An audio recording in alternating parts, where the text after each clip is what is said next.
Assalamualaikum warahmatullahi wabarakatuh. Puji dan syukur kehadirat Allah Subhanahu wa taala, salawat dan salam senantiasa terlimpah curahkan kepada junjungan kita habibana wa nabiyana wa maulana Muhammad sallallahu alaihi wasallam. Sahabat-sahabat sekalian, setiap manusia ingin bahagia dalam hidupnya. Kebahagiaan yang sesungguhnya tidak diukur dari apa yang kita miliki, tapi kebahagiaan yang sesungguhnya adalah ketika hati kita merasakan ketenangan dan kedamaian. Ketenangan dan kedamaian hanya akan dimiliki oleh setiap orang yang hatinya tersambung dengan Allah Subhanahu wa taala. Lalu bagaimana agar kita mendapatkan kebahagiaan dalam hidup ini? Ada 4 resep yang menjadi resep untuk mendapatkan kebahagiaan dari Allah Subhanahu wa taala. Resep yang pertama adalah untuk menjadi pribadi yang bahagia. Yang pertama adalah dekati sumber kebahagiaan. Siapa sumber kebahagiaan? Allah lah sebagai sumber kebahagiaan. Kalau kita ingin bahagia, maka jangan sekali-kali kita menjauhi Allah sebagai sumber kebahagiaan. Ketika kita jauh dari Allah, maka sesungguhnya kita telah menjauhkan diri dari sumber kebahagiaan.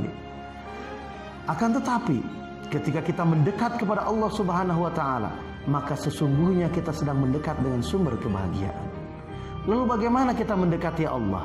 Mendekati Allah adalah dengan menjalankan segala perintahnya dan menjauhi segala larangannya. Resep yang kedua agar kita menjadi pribadi yang bahagia adalah dengan memperbanyak bersyukur kepada Allah Subhanahu wa taala. Allah memberikan kita nikmat yang sangat banyak, sehingga kita tidak akan mampu menghitung nikmat yang Allah berikan kepada kita. Tapi pertanyaannya, seberapa banyak kita bersyukur, berterima kasih kepada Allah atas segala nikmat yang Allah berikan kepada kita? Ketika kita banyak bersyukur, ketika kita banyak berterima kasih atas nikmat Allah, maka sesungguhnya kita akan semakin bahagia. Yang ketiga, atau resep yang ketiga agar kita menjadi pribadi yang bahagia adalah orang akan bahagia apabila bersih hatinya. Sehingga bersihkanlah hati kita dari segala kotoran-kotoran hati yang menyebabkan tumbuhnya penyakit-penyakit hati.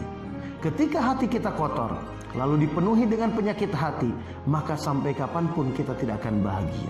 Contoh, ketika hati kita kotor, lalu tumbuh perasaan hasad atau penyakit hasad dalam diri kita, yaitu tidak senang melihat orang bahagia dan bahagia melihat orang ketika kesusahan, maka sampai kapanpun kita tidak akan bahagia.